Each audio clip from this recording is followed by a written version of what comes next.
안녕하세요. 세종제자교회 김남식 목사입니다.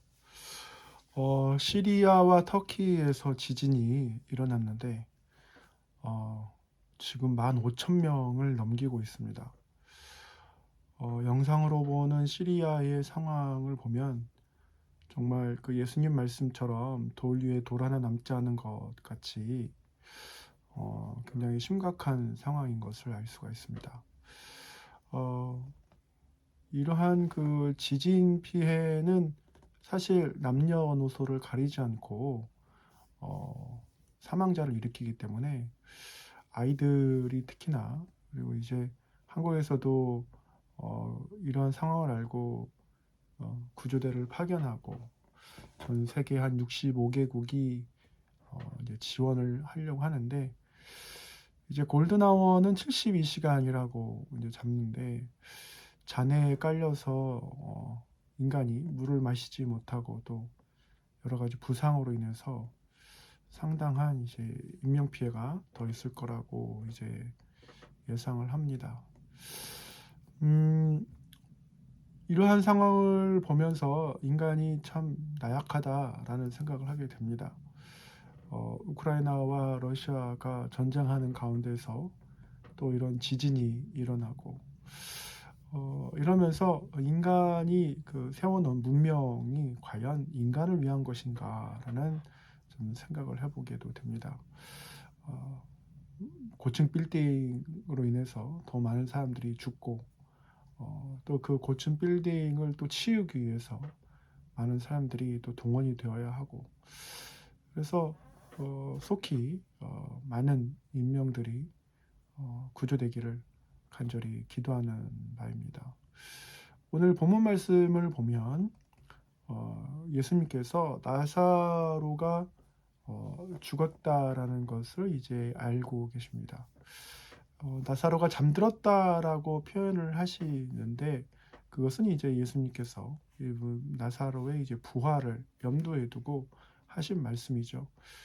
사도 요한은 이 복음서를 기록을 하면서 유대인들에게 얼마나 그 나사렛 예수 그리스도에 대해서 우리 유대인들이 모르고 있나라는 것을 지적하는 것 같습니다. 왜냐하면 어, 요한복음에 기록된 그 제자들의 이제 표현들을 보면 전혀 예수님의 그 부활 사건에 대해서 감지를 못하고 있는 거죠. 후반부에 이제 나사로야 나오너라 하면서 이제 나사로가 걸어서 나오는 장면은 그야말로 이제 유대인들에게 주는 클라이막스라고 할 수 있습니다. 그래서 유대인들이 항상 메시아를 꿈꿀 때에는 자기들이 역사적으로 봤던 솔로몬 제국, 그래서 로마의 통치에서 벗어나는 그 영광을 다시금 찾는 이제 이 일에 초점을 맞추고 있었는데, 죽은 사람이 살아서 걸어 나올 거라는 것은 이제 상상을 하지 못했던 거죠.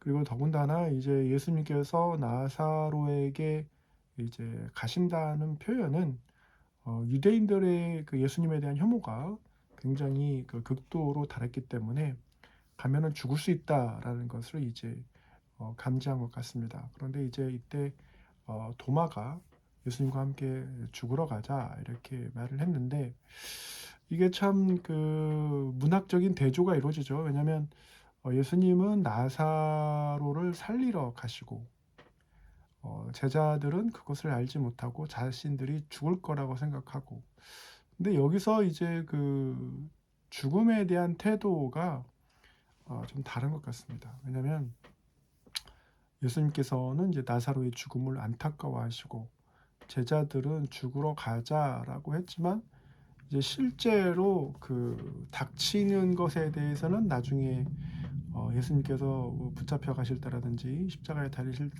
때라든지 이렇게 보면은 결코 그렇게 죽음에 대해서 각오가 단단히 되어 있던 것은 아닌 것 같습니다. 여기서 함께 죽으러 가자라고 말한 것은 어떻게 보면 이제 과장된 자이고, 그래서 어떤 그 과시적인 충성을 이제 나타내는 듯 보입니다.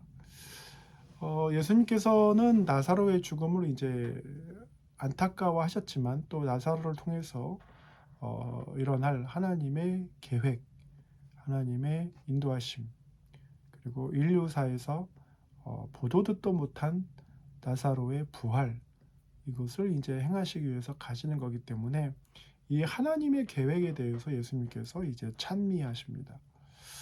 우리는 때로 우리 앞에 닥쳐지는 장애들을 보면서 참 어렵다, 인생이 힘들다, 이런 고난에 대해서 섣불리 판단하는 경우가 좀 있습니다. 지금 당장 내가 힘들고 지금 당장 내가 지치고 어려움이 있다고 해서 그것을 우리가 하나님의 뜻이 이제 나를 향한 것이 아니다라고 이렇게 단정하고 속단하는 경우가 있습니다. 그렇게 되면 이제 우리가 진정한 하나님의 그 인도하심을 깨닫기는 어렵겠죠. 그래서 지금 여러분이 만약에 그런 고난을 좀 당하고 있다, 어려움이 있다, 그러면 한번 노트에 적어 보세요. 몇월 며칠 내가 이러이러한 어려움이 있다. 그리고 이렇게 기도를 했다. 그리고 나서 뭐 몇 년 후에라도 한번 이렇게 보시게 되면 아마 놀라운 것을 발견하실 겁니다. 왜냐하면 그때 당시에는 이제 길을 잃어버린 것 같은 느낌이지만 지나고 보면은 하나님께서 얼마나 선하게 이끄셨는지를 알 수 있기 때문이죠. 우리가 그 하나님의 계획에 대해서는 사실은 다 알지 못합니다. 하지만 하나님께서는 선하시다라는 성품을 가졌다라는 것 자체만으로도 큰 위로가 있죠. 우리가 전 세계에 많은 사람들이 섬기고 있는 신들을 이렇게 보게 되면 모두가 대부분 공통점이 있는데 하나는 그 신들에 대한 두려움입니다. 그 신들의 말을 듣지 아니하면 죽음이 있고 불행이 있고 뭐 이러한 것들이 있기 때문에 그 신들을 달래기 위해서 인간이 얼마나 말도 안 되는 일들을 하는지에 대해서 알 수가 있습니다. 그러나 하나님은 선하시고 그 성품이 이제 온전하시기 때문에 우리 인간이 하나님의 그 전능하심 뿐만 아니라 그 사랑하심에 이제 경배와 찬양을 드리는 것이죠. 그래서 하나님께서는 우리로 하여금 살리려고 하시는 분이십니다. 그래서 우리가 고난 가운데 있을 때 특별히 어려움이 있고 우리 마음속에 이제 포기하고 싶다, 놓고 싶다 이런 마음이 있을 때 기도하는 자에게 그리고 하나님을 찾는 자에게 하나님께서는 위로를 주시고 또 살 길을 열어 주십니다. 지금 터키와 시리아 상황을 보면서 특별히 시리아는 이제 무정부 상태라 어떤 조직적인 구조도 어렵고 지원도 어려울 것 같은데 이러한 그 지진과 같은 여파들이 우리 삶에 있죠. 그래서 특별히 이제 인플레이션 걱정해서 고금리 정책을 펴고 있고 그러면서 실제로 이제 소비들이 좀 많이 줄었어요. 그러면서 많은 분들이 이제 말은 안 하지만 힘들어하는 상황인데 이런 때일수록 오히려 하나님 말씀을 붙잡고 하나님의 그 신실하심을 신뢰하는 여러분 되시기를 예수님의 이름으로 축원합니다. 감사합니다.